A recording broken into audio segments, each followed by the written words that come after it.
Hi, my name is Elizabeth Lintelman, and I am the co-owner of the Cup and Saucer in Sherburne, Minnesota, along with my husband, Seth.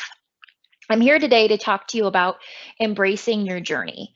It might not be the path that you set out to do, but it could be the path that you were meant to take. So I wanted to share with you a little bit about my experience.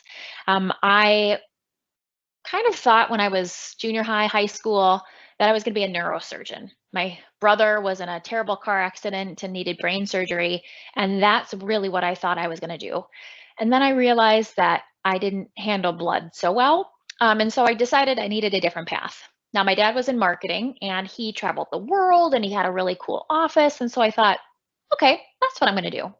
And so I pursued my bachelor's in marketing and Spanish at the University of Minnesota.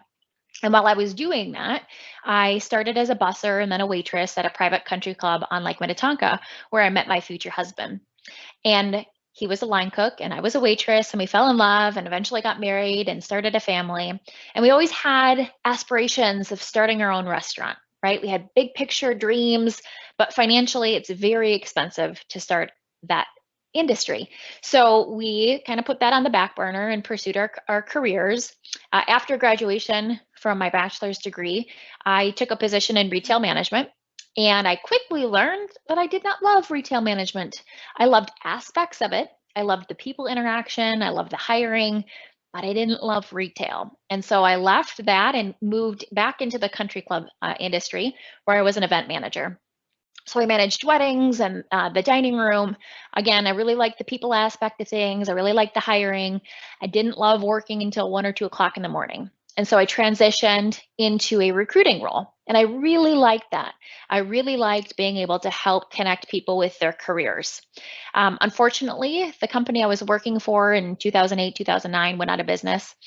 And so I needed to reevaluate what was I going to do at that time. And I found a position with Rasmussen College, and I interviewed for an admissions position. And when I was about 6 interviews deep, they said, Elizabeth, based on your background and your experience, I think you'd be a better fit for career services. Now, I didn't know what that was, but I ended up pursuing that. And career services was essentially on the back end, so helping our graduates find employment using the education that they went to school for. Now, I've been with Rasmussen, now university, for almost 12 years. And so I really built my career there and pursued my master's degree. All the meanwhile, my husband and I continued to have that dream about owning a restaurant. And one day, my mother-in-law sent me a text and said, there is an essay contest to win a restaurant. So my husband and I thought, well, we don't have anything to lose. Let's write an essay. So we wrote an essay. We submitted that in March. We had an interview in April. We found out we won in May, and we took over June 1st. Now, we were living outside of the Twin Cities area, so we literally had to sell everything that we owned, and we moved in with his parents because the restaurant was about 20 miles away from where he grew up.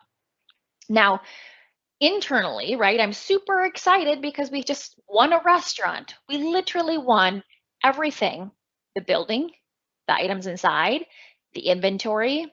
We won a restaurant, right? Our dreams had come true. But I had just spent the better part of a decade building my professional career. And so the first person I called when we found out we won was my husband. The second person I called was my mom. And the third person I called was my boss to say, so this weird thing happened. I kind of won a restaurant, and she said, we're going to make this work. If you want to make it work, we will make it work. And so I have been able to wear two hats and pursue two different career paths and do it well. And so what I want to express to you today is you might have an idea of where you want your career to go, but it might end up taking a pivot and you might go somewhere else. And that's okay. You were supposed to do that. So your career path might not go from A to B to C. It might go from A to Q to C to Z, and that's okay. The second thing I want to tell you is you can wear as many hats as you want. You can do them, and you can do them well. The third thing I want to instill in you is to pay attention in school, because you never know when one well-written essay will change your life. Thanks so much for your time. Best of luck to you, and come see us at the Cup and Saucer. Cheers, my friends.